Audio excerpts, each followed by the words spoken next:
What's going on? It's 9 o'clock. I'm your host, Hugo Fernandez. Special day, special uh, time. We don't typically do the shows on Mondays at 9 a.m.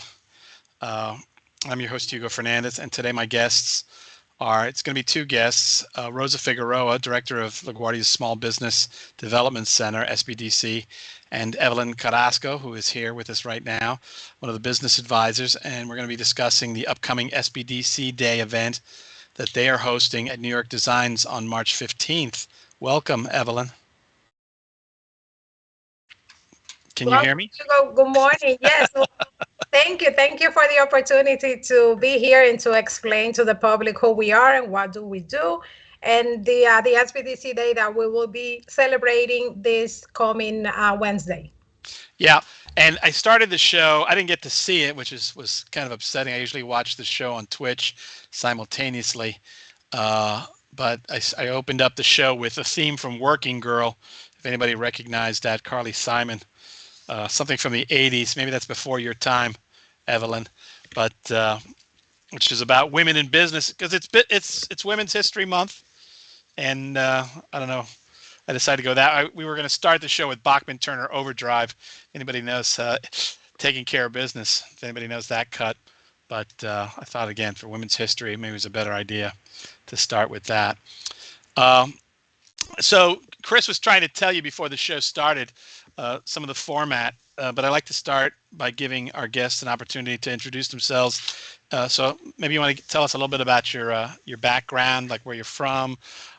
Some of your own studies before coming to LaGuardia. Excellent. Yes. So my name is Evelyn Carrasco. I am the Senior Business Advisor for the LaGuardia Small Business Development Center. And I have a master's degree in marketing management. I am a college professor at City College of New York. I am a guest speaker for LaGuardia, Money Boss, Tech2O, Grace Leadership Program, the Fatherhood. I mean, you name it, I'm everywhere at LaGuardia. And how I got to start working at the Small Business Development Center was that I used to work for another college. And a friend of mine told me that there was an internship available at LaGuardia if I wanted to join, and I said yes. So I started as an intern, actually, learning everything about business and becoming more skilled in the things that I was going to do later, not knowing that I was going to be there for 7 years. All right. Where did you get your master's from? I got my master's and my bachelor's from DeVry College of New York and Keller School of Graduate. Did you ever study on our campus when DeVry was in the B building? No, I actually learned about that after. They told me, oh, DeVry was here. I'm like, wow, look at that. Yeah, if you go into certain rooms, you could still see that the way they used to take attendance is, I guess students had cards and you would swipe them. And that was the attendance policy of things like that. And what courses are you teaching at City College? I'm teaching a new course that I actually created myself. It's called Home-Based Business. This is teaching students how to actually start a business from home, so they don't have to incur in so many expenses like paying for, rent and utilities at a store. So this is the course, and it's going really well. They loved it. Is this something that was created as a result of the pandemic, or were you teaching this before COVID hit? I started actually just recently, a few weeks ago. We were supposed to start a couple of months back, and then they pushed it. They said they wanted to get more students to get involved, so we had to put it down like for 3 months. But before COVID, no. What we were doing was teaching our SBDC clients actually how to pivot, because they were used to go to the stores and sell and do things. And now with COVID, they didn't have to do it like that. So we found other ways to teach them how to still sell products and services. I'm curious about this working from home thing because my wife, who's a psychotherapist, she like every other therapist in New York had an office in this, like I don't even know what you call that area. I call it different areas. It could be the couch belt for all I know. Oh, we may be getting joined by oh no, I was going to say I thought somebody. Oh, Rosa, you're here. I welcome. We kind of decided to just start the show, and because we didn't know when you'd be coming on, so Thank you, and I apologize Rose. for lateness. Well, that's right. Rosa Figueroa, the director of the LaGuardia Small Business Development Center, and I was just talking about Evelyn and her class that she's teaching at City College, Yeah. which is working from home thing. Yeah. So maybe we should just finish that. Mhm. So I was explaining my wife works from home.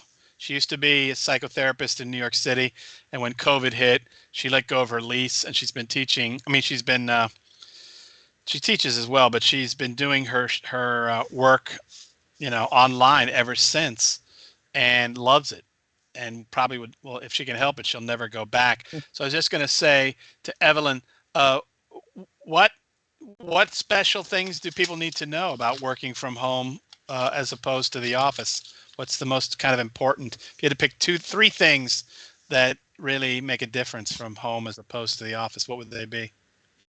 I mean, the commute. They don't have to be commuting, running like all New Yorkers do. We are constantly running, to any place. We need to Right. run. This is New York, and also because it's easier using technology, to actually communicate with others and selling online and doing a lot of things online. So it will be easier to do it like that, to have a business, a home-based business actually.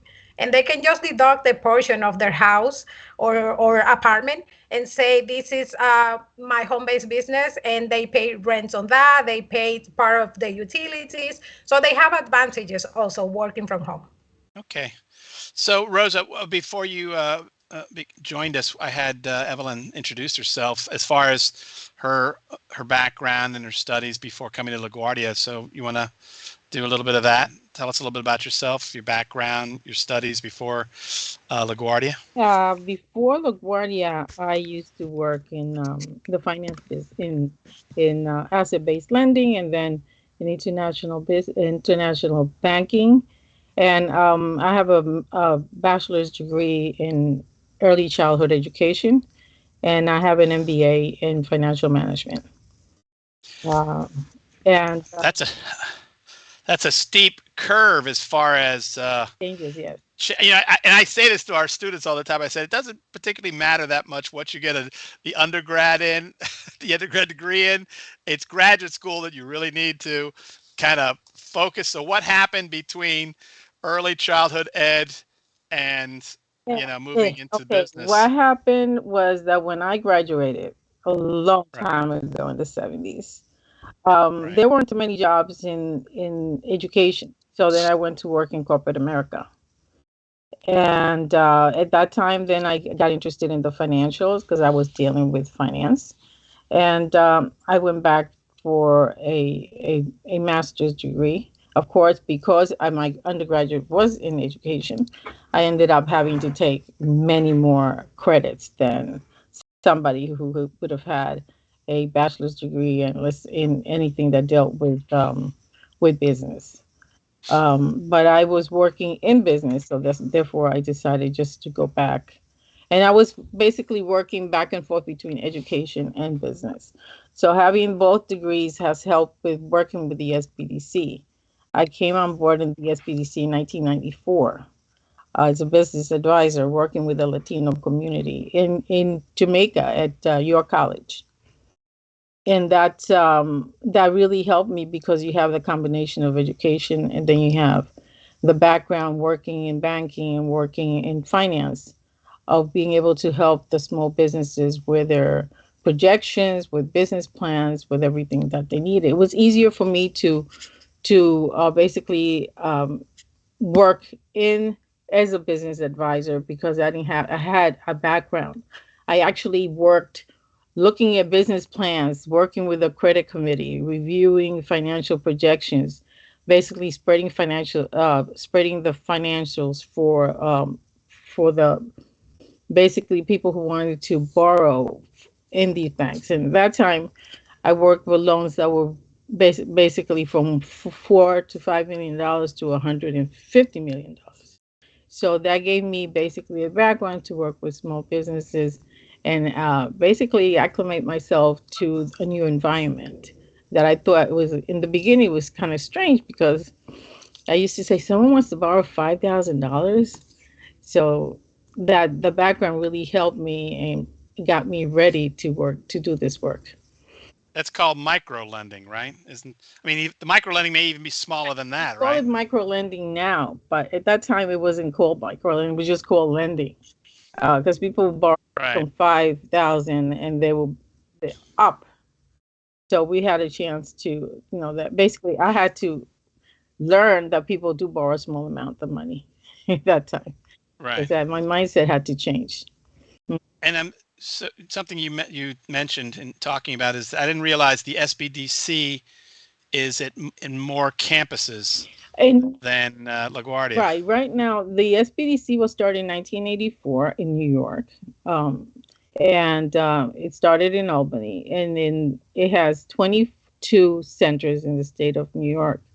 New York City has um, eight centers, and we have one here in LaGuardia, and the LaGuardia SBDC was started right after 9/11. That's when I started working at LaGuardia. It was a disaster center to help with disaster loans. That's all we were doing. And then it was converted into a regular SBDC. And I started in January 2002, working at LaGuardia with a disaster. Since then, we've had several disasters. But we're funded by the Small Business Administration, the state of New York. And at basically University of New York, as we're hosted by City University. And there are six centers in New York City that are hosted by City University of New York. All right. I'm gonna get Evelyn back in the conversation. So I was gonna say, so Evelyn, I have you down as your title as a business advisor. So I'm a small business owner, let's say. I could certainly pretend because I actually had, in that period of time between getting out of college and eventually becoming full time at LaGuardia, I went through a period of time where I, I guess I owned my own business. I wasn't particularly good at it, which is why you find me in, in education, and I'll admit to that. But so when somebody comes in to the SBDC as the business advisor, I'm guessing you're on the front line, right? You're the one who's going to talk to somebody. What's exactly the process? That's a great question because exactly like you, many people they have many ideas and they come to us because we help them put them together. Sometimes we get people that say, "I have 5 ideas." We are like, "Let's work with one. Let's see how it goes. Tell me about all the things that you know how to do." So we actually screen the client to understand what do they know, what do they like, what do they have experience on, if through education or because they learn a trade, somewhere. And we take that information and then we advise them, this is the best thing that you can do, but it's based on what they want to do as well. We don't tell them what to do unless they let us know that they are skilled on something or they have a mission to do something. And we take it from there and we advise them on the first steps to creating a business is to putting that idea together, mostly through a business plan. Sometimes they say, no, but I have everything here. But if you don't put it in paper, you may have many problems because you may forget what is your mission and your vision and why do you want to do this. And then you have to work with financials, like Rosa mentioned, it's an important part of a business plan. And people need to know from the beginning if they have allocated some money to actually start this business. And this is why mostly a lot of businesses fail because they don't have enough. They say, I want to do this, but then there's no money for that. So we Right. allow them to understand all these factors to see if they are ready to actually go into business right now, or we need to work a little and then open that business later on. What's if you were to ballpark your average client, let's call them. I don't know what you guys call them, uh, Yes. but yeah, a person who walks in, what demographically, who is that person? What do they look like? What's their age? Possibly their ethnicity or things like that. Gender. It depends because actually in Queens we have a very diverse audience. So we may have a lot of people who are coming from the ages of, I would say 18 to 45, 60. Like there's no defined age for people to come to us. We also see students from LaGuardia. They come with ideas and they say, I want to do this. And we help them actually start their businesses. And I actually have success stories from LaGuardia students that they came because they went to a workshop and they heard about the SBDC. They came, they formed their businesses. One of them is in Los Angeles right now. She's selling jewelry and she's doing really good. And then I have another one that wanted to do a purse. She's actually selling also. We have all type of people that come to us. So we don't have like a, I cannot say it's only Hispanics or African Americans or Asians because we see everything. Well, it's interesting. I'm excited about what you're talking about. So I'll tell you, the both of you, a story, and either one of you can respond afterwards to what I'm gonna talk about. But so about 10 years ago, when I first became full time, no, maybe it was before full time, I was given a summer class to teach the capstone in photography. I don't know if you know what the capstones are. Basically the last class a student is supposed to take. And our program is commercial photography. And I was given a lot of materials, including the course proposal, which tells you what we say we're supposed to be teaching, plus syllabi, things like that. And I took it at their word, which when you look at this course, it's basically the notion that a student would walk out and start a business. And there was this fabulous book some guy had put together because, photography is like, woefully unregulated. But the book basically was about helping a student figure out all those things that you have to take into consideration when you start a business, including, and here's a phrase, you probably know this phrase, or maybe they've changed it now, your break-even point. Does that phrase mean anything to you? Yes. So they can figure out how much to charge to actually make a living. Which, by the way, is one of the hardest things as a self-employed person to figure out in an unregulated field. How much do you charge in order to survive? And usually a lot of people learn that stuff by just working for other people, see what they charge, and then perpetuate that. But it's, very cutthroat. So just listening to you talk about the students made me think that it would probably make a lot of sense for that class, if we still teach it that way, because that was 10 years ago, to meet the folks in your office, to at least meet them for, let's say, an hour and talk about if you really want to start a business, come see us. And what was fascinating about that class is that that's not what the students wanted to do. And when I would ask them, because I won first, second class, I said, what kind of photographer do you want to be? And one student said, I want to be a street photographer.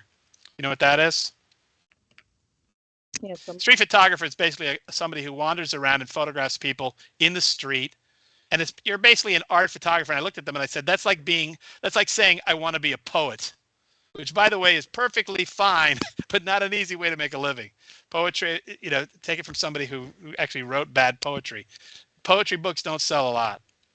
And by the end of the course, they did not love me. Let's put it that way, because of what I was putting them through. But this is the problem when you take people at their word. So what do you think about that, Rosa? The idea of maybe some sort of collaboration between my capstone and your program. Is that something that interests you? Yes, it does. And what would that look like? How much time would you want with them in order to We can actually have like a workshop with them. We have workshops where they can basically go to startup workshop, and then after they finish the workshop, they can decide whether or not it's a good thing for them to start a business. We have weekly workshops too. Yeah. Was it like a 1 hour? How long are the workshops? They're about an hour. Yeah. We have a workshop every month. We have 2 workshops. One is the B2B, where we bring in the professional to talk and have basically they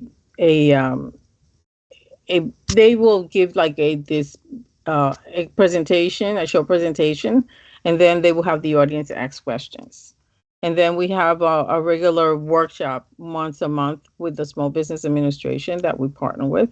And we have everything for startup a business, financials. We actually invite the actual lenders to come on board, and they will actually speak about the kind of services that they provide. So we have monthly workshops on different areas of whether starting a business or whether you're in business. Like this month, we will have a workshop on the 23rd on Women's History Month. It's going to be more on procurement. Women who have work, who have are certified as women enter women minority enterprise um, that are certified to work with government. Right. There's a woman, Sandra, I think it's Sandra Wilkin, name is. She's on the board of trustees of CUNY. She's the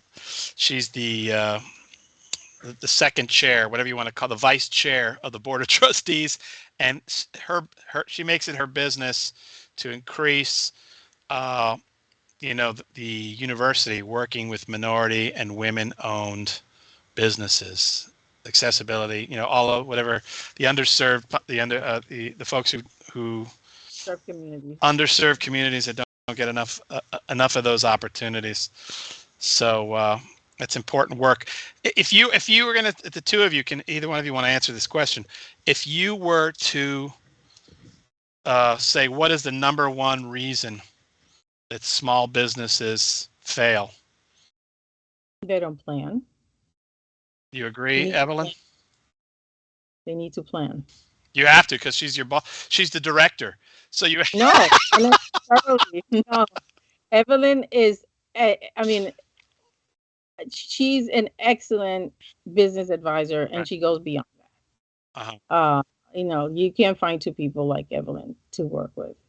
But what she does for our clients is she goes beyond her call of duty. So they're, working with other advisors throughout my life. I've been actually with this Small Business Development Center since '94. And like her, they're not two people, honestly. She does so much for our clients that is, just saying thank you is not enough. Mm-hmm. So Evelyn, but you're in agreement, right? Because you kind of shook your head. They don't plan. So they don't plan. Yeah, but so somebody comes to you with 5 ideas.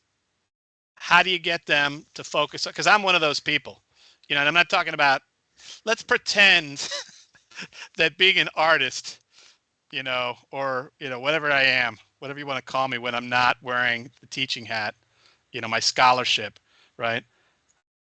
I'm one of those people that's got a lot of ideas, How do you get them to focus on the one idea and then make a plan?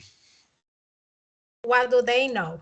What do they know what to do and what they are passionate about? Because if you don't have a passion for the business that you are going to start, from the first fail, you will say, I don't want to do this. But if you are passionate enough, you will take that mistake to actually improve the path that you need to actually go ahead and become an entrepreneur. You will say, no. This is just a learning experience. Let me go ahead and try again and try one more time. They haven't given up. They have to be passionate. They really need to know if they really want to do it, and they need to have a mission to do that also. What is the reason why I want to start this business? Because I was talking to one of the professors, actually from LaGuardia, and one day we were talking about why he teaches, and I was talking about a mission and a vision, and he's like, actually, Evelyn, I have been teaching for I don't know how many years, and as of now, it's the only way that I understand why I'm teaching, because you, through this conversation, you actually make me realize this is why I'm doing this. So you need to have a passion, and you need to have a mission to do what you are about to go into with the business. Yeah, some people might answer by answering the first question by saying, like, I don't know how to do anything else. Yeah. Artists say that. By the way, as being the pedantic teacher that I am, I would say I talk about passion in my classes, usually when we're going to go look at medieval art at the cloisters. But by definition, passion means suffering. The passion of the Christ was the suffering of Christ, right?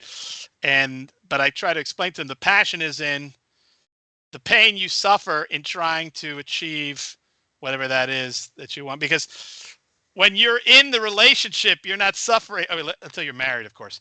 But you, when you're in the relationship, that you're not suffering. But it's the desire to be in the relationship that hurts. You know what I mean? Actually, by the way, I should say that in marriage, it's compassion, where we suffer together.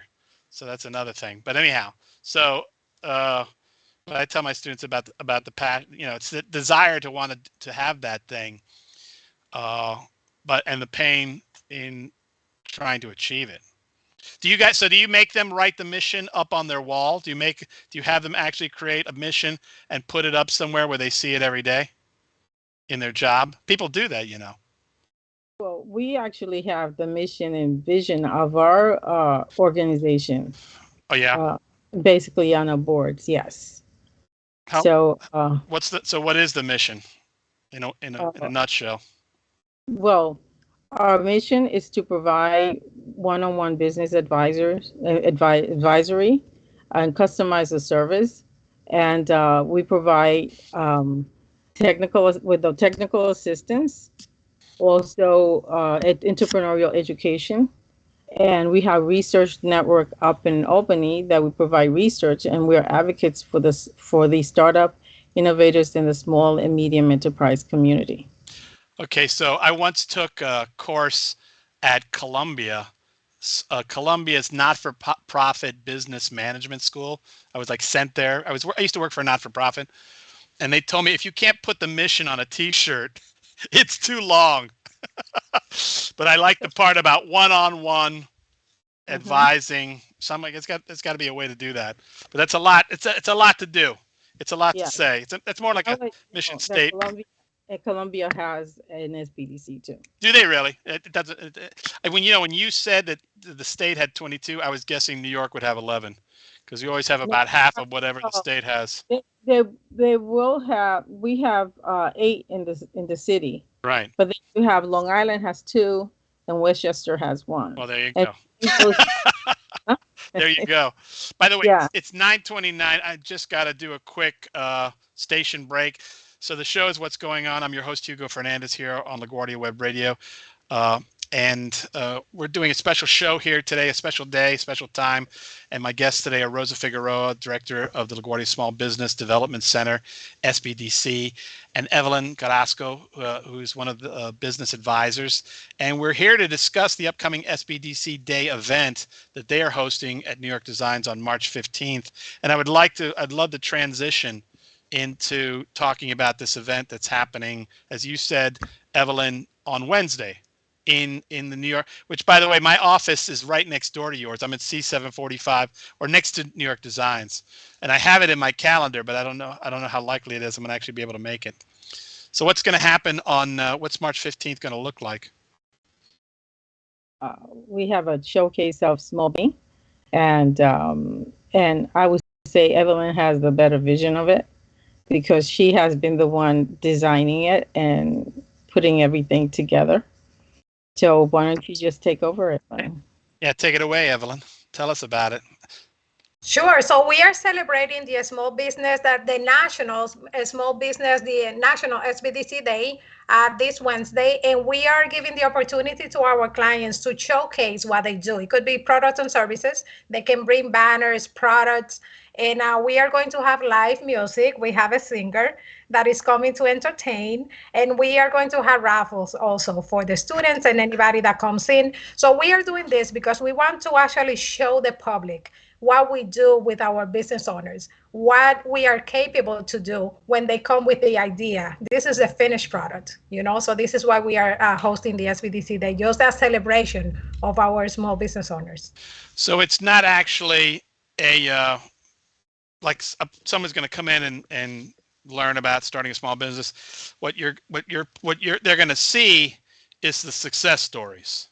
So tell us, who are some of the folks that are going to come in? Tell us some about the success stories that we would see if we came to the event.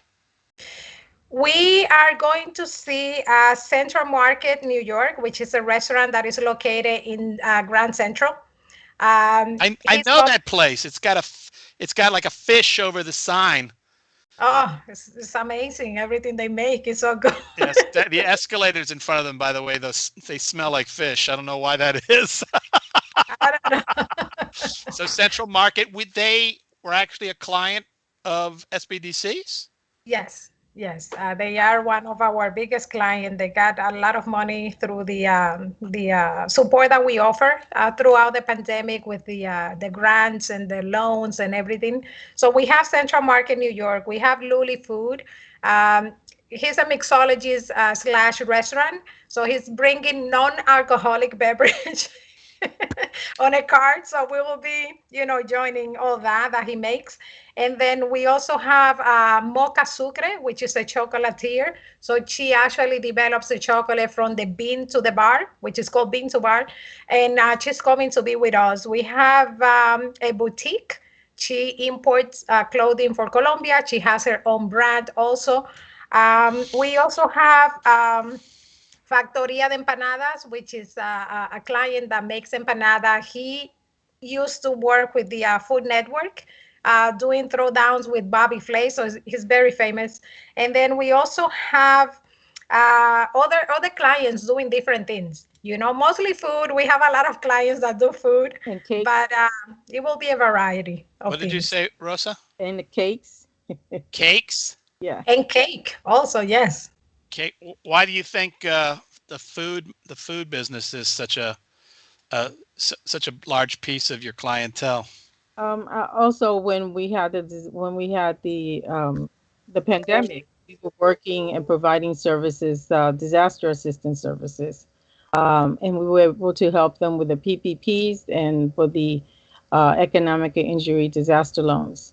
And a lot of them became clients at that time, but a lot of them were clients prior to that, and those were basically repeat clients because during the time that they needed the disaster assistance, we were there to assist them in other than English, in Spanish, in Korean, and in Mandarin. Wow. Uh, I don't know about, for example, Central Market. I don't, though I was a bag boy and a frozen food man in high school. But I was in the restaurant business for a long time. I hate, I want to say 35 years, but I can't. And so I know for a fact that, I mean, I think it's most restaurants in New York City fail within the first Five, year. yeah, within the first 5 years. Yeah. So again, what is it that what little ideas do you have that helps these people beat the odds? A plan. That, They have to plan. They have to have a good business plan in the way that they need to understand how am I going to start this business, and do I have enough financially to pay for at least 6 months of expenses. If they don't have that and they go ahead and rent a store, they will be in trouble because now they have to pay a lease, they need to pay utilities, they need to pay employees, they need to actually have inventory, they need to plan before they go ahead and do something. So this is why we have so many businesses in the food industry, is because we make them ready to start this business by understanding the factors that they need to have knowledge about, which is financially, first of all, and then actually go ahead and open the door successfully without major issues. So when you say like 6 months of expenses, is that to start the business, or is that as a prudent reserve that they don't touch if they can help it? No, it's to start a business and then to actually have some, caution so they can support in case of any risk or anything happens, that we are not expecting. They also have something in the back that they can use. Something like the pandemic. right. It's not Yep. even what you might say is that they need that reserve. It's called working capital, because what happens is they also need time to actually build up their client base. Right. Now, until they have a client base that actually is going to support the business, they have to be able to pay their bills. They have to pay their employees, and they have to basically take care of all the overhead. And that working capital, it could be from 6 months to 12 months Depending on if you're a service business, you could get away with 6 months. But if you're a retail business, you might need to have 12 months of a reserve or of that working capital. So you figure out how much you need per month to operate your business, and you multiply that by either 6 or 12. Right. 12 because in the retail business, most people make their money at Christmas, right? That's when retail makes its money, right? It's going to take them a while, depending on also their background and their experience, because that has a lot Right. to do with the success of a business. If you Oh, don't have any experience, it's going to be difficult for you. But if you have experience and have worked in that particular industry, it will be easier for you to transition into a business. I had a friend. I used to uh, go out to the Hamptons with these friends of mine. They knew some place out there we'd stay, and I would cook, make my Cuban dishes for them as a way to be, because I really couldn't afford to be out there. They were just letting me and my daughter stay with them because we all had kids. So I would cook, and they loved those dishes. And so my friend looks at me and he says, "Let's start a restaurant, and you'll make your mother's food." And I said, "Have you ever worked at a restaurant? Do you know what it takes basically, you've got to chain yourself to the kitchen if you're in the back of the house, right?" And I mean, obviously, it didn't go anywhere, It's 24/7. but I just remember that. Mm-hmm. It's 24/7. And when you're small, but yeah, if you own your business, that's it. That's the Mm-hmm. marriage, right? You eat, you sleep, and everything is the business. So who's going to come to this thing? Who are you expecting uh, to attend the event? I mean, you put it out to the college, but are we expecting folks to be coming from outside of, let's say, the LaGuardia Yes, campus? we did put out a blast to our existing clients and to our partners, community partners, that we are going to have the SBDC Day at New York Designs. And they have responded that they're coming. So we're expecting a lot of folks from the community. And is this the first time we're doing this, or you're doing this? I wouldn't think. Yeah, and so should we expect some sort of what is it that the mayor does? They give you some sort of Yeah. plaque dedicating it. So that's going to happen too. Are we expecting some folks from City We are going Hall? to give a certificate of appreciation to our Oh, okay. participants and to our lending partners that are going to be present. We have lending partners that work with us. What is the percentage as far as businesses in New York City that are small business? Do you have those numbers? Now, Like what represents? I'm sure the numbers used to be high. Well, it's kind of fascinating because before the pandemic, you had big businesses driving up real estate, commercial real estate rates, banks. You'd have 4 banks, one on each corner, and you would have flagship stores, and that's taken a hit from COVID.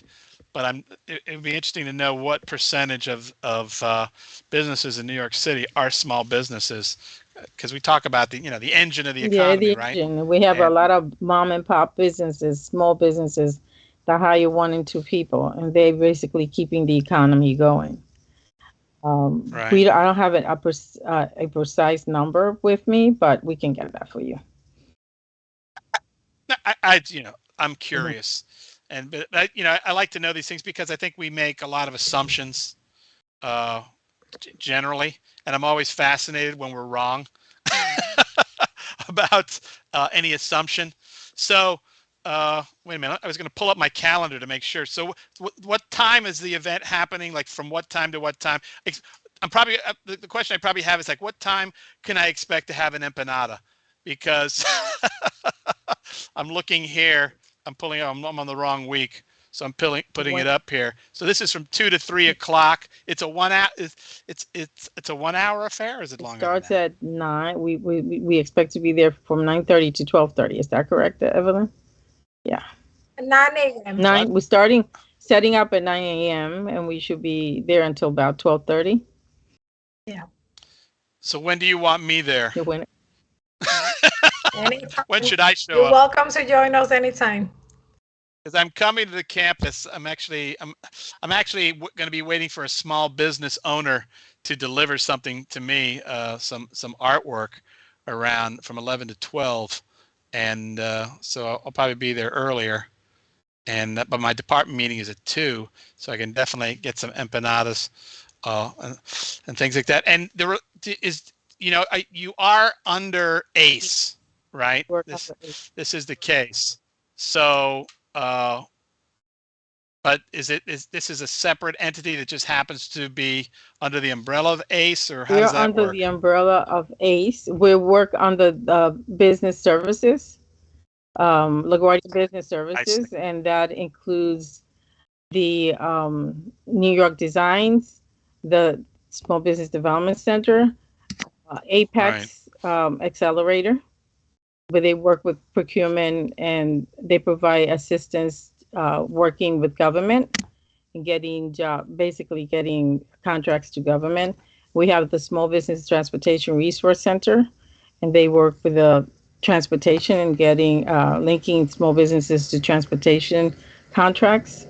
And also New York, I said New York Designs is in there, but also the 10,000 small businesses, but they're basically a separate entity, but basically everybody's under the small business services. And and our leader there is Linda Mellon, and we report to Linda Mellon, the Dean Asanta Hauer, interim dean, assistant dean Asanta Hauer, and the vice president Sunil Gupta.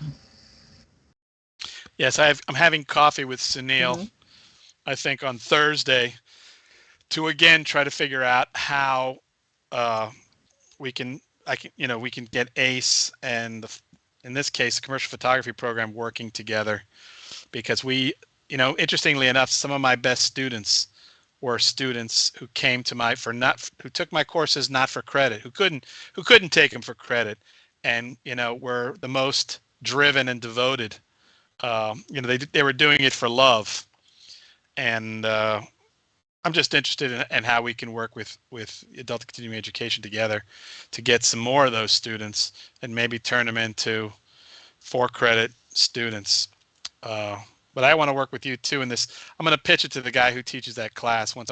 I actually don't run that program yet, but they're threatening to let me run it as of July 1st. So that's when everything can start happening. So we're at the last quarter part of the hour, and this is usually I save for folks who want to ask questions. Let me just check the Twitch stream to make sure there isn't a question on there. So somebody is saying, oh no, deleted. We get a lot of weird messages. We actually have small business owners trying to sell things on our Twitch feed, but they did not get the opportunity today. But I'd like to open it up to things you want to talk about the future, other things that are happening beyond this Wednesday. And Chris, my engineer, Chris Pope, is behind the scenes. I don't know, Chris, if you want to pull up the website. I saw you had a calendar there that actually had a list of things that are coming up in March, which actually are tied to Women's History Month, which we appreciate.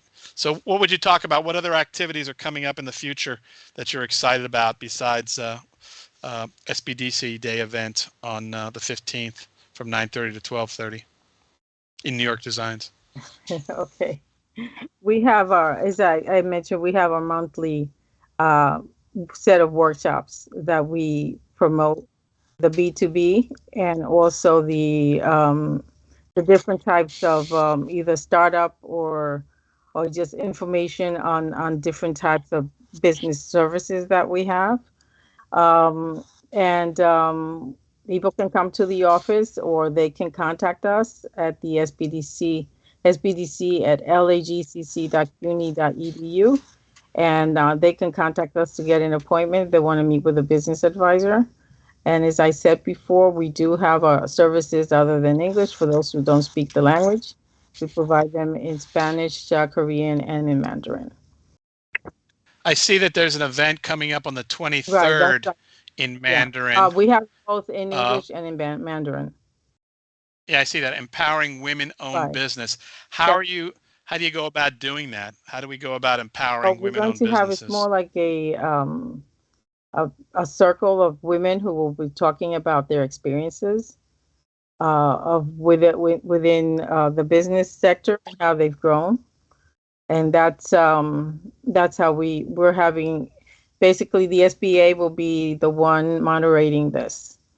And they're inviting professional, basically business women, to talk about their experience and how they become certified as minority women enterprise businesses, and their success in the business sector. Chris is telling me he's got the page up on the screen. My feed is so poor, I don't have it in real time. So Chris, if you scroll down under the picture, you're going to see that there is a calendar of activities that are coming up, and I'm going to refer to that one right here. How about the B2B roundtable? How to use Amazon to gain a profit in April. So, oh, he's putting it on our screen now. Thank you, Chris. So, you have our website. Evelyn, you want to talk about that? Okay. Yeah, the website. That's what I'm talking about here. Page April 12th. We have the Women History Month. We have the B2B. So we're getting somebody to come and speak about how to do business on Amazon. Right. And which is the other one? I have a friend who actually had a small business. She would create jewelry and sell it on Amazon, and it was fascinating, the things that she would tell me about how to make more money, things you got to do in order to succeed. Yeah, there are businesses in Amazon that do well, others don't do well. I remember I had a client who was actually making a couple of $100,000 on a monthly basis, but that doesn't happen too often. I mean, it does sometimes it happens quickly, sometimes it takes a while for that to happen. I see down at the very bottom of that list, there's something that says neuromarketing. So that's a word I've never heard before. You want to talk about that? Well, that one, we have a specialist that comes on and talks about the psychology of marketing. And that one, we don't have it often. So, but most of the time we have just regular marketing. We also have someone, Evelyn's specialty is marketing. So she has been helping people with marketing. And is she running this event? No, she's not. She's not. And then we have the regular marketing workshops that takes place, and which is the other one? This is the other one. Yeah, the neuromarketing. We have a specialist come for that one, and he talks about how. A little about the neuromarketing is the way we think before we make a purchase, because when we see $1.99 we say, wow, not even $2, right, although it's only 1 penny to get to the dollar, but our brain sees it as a discount. So the way we see things is the way that we tend to utilize to make a purchase. If we are attached to a brand because we get from our parents, maybe arroz Carolina rice, that's the rice that we are going to use because we saw our parents using it. When we use Thai, for example, we use Thai all the time because we saw it at home, not because we believe it's a good brand specifically, but this is how our brain sees it. So neuromarketing is all about how we think and how we behave before we make a purchase. Yeah, it's funny because I just made a big purchase. Some people gave me money for a computer, and it took me months to come up with enough money to get the computer I wanted on top of that money. And then I went to the Apple store and I was ready to get this very expensive thing, like $4,000, juiced up because I do photography on it. They talked me out of it and talked me into like a cheaper machine with less power. And I asked them, I said, they don't make money on commission. So I said, how do you make money? So what was the science of that? Do you have any idea what Apple is trying to do? Talking people out of spending? I would have dropped a lot more money there and they wouldn't let me. Were you complaining about the price maybe or something like that? No. You know what it is. They ask you what you're going to do with it, and then they try it. It's almost like you're trying out. You're putting on a suit. They measure you for and they sell you the thing. I think what they do is they sell you the thing that they know will only last 3 years. That's the way you use it, and then you got That's to buy. another thing. Then you got to buy built-in obsolescence, right? That's another thing because we have devices that last only that the lifespan is only 5 years. Right. After 5 years, you have to give it up. So they try to do that so you can come back later on and eventually invest more That's what I'm. on a new version. But I'm telling you, I would have spent the money I'm going to spend in 5 years. I would have spent it that day. I just don't understand. I mean, by the way, my wife is convinced that iPhones are made for the battery to die, like you said, in 5 years or whatever it is. So it's totally the case. We're running out of time, believe it or not. So I want to give the two of you an opportunity to say any last things that we have not had a chance to say. We've got about 2 or 3 minutes. So anybody you want to thank or anything else you'd like to say while we have some time. So we'd like to go first.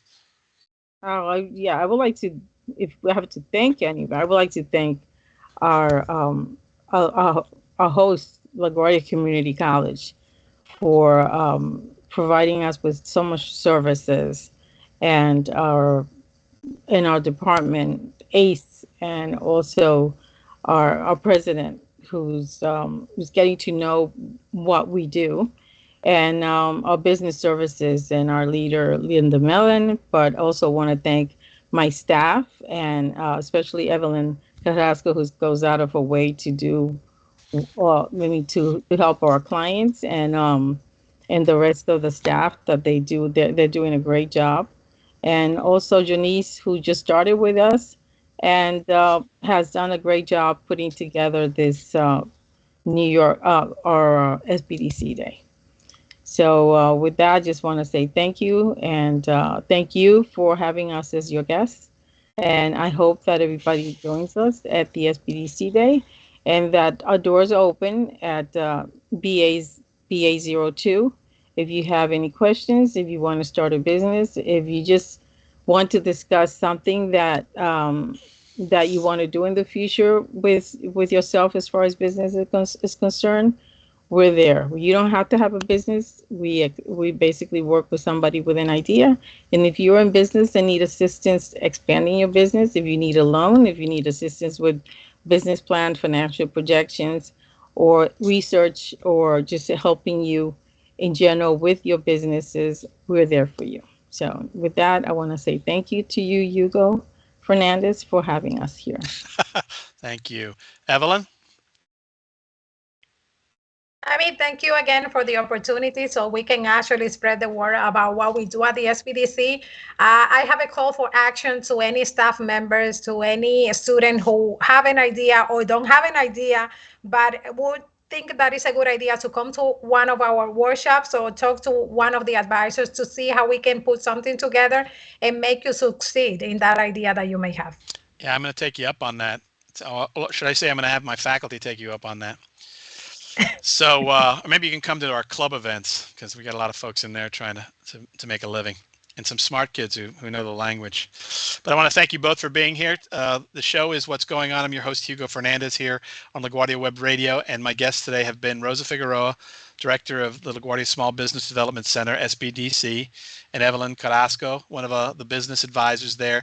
And we've been discussing SBDC Day event, which is this Wednesday, that they're hosting in New York Designs. That's the 7th floor of the C building, right next to the Humanities Suite, which is C745, on March 15th. So I hope to see you guys there, and come get an empanada and some sort of non-alcoholic drink. Not my preference, but I'll do it. And we're going to end the show. I'm going to have Chris Pope, our engineer, end the show the way we came in, with some more Carly Simon, which some people would think is my theme song, You're So Vain. Thanks for watching. Thanks for listening. Bye-bye. Bye-bye.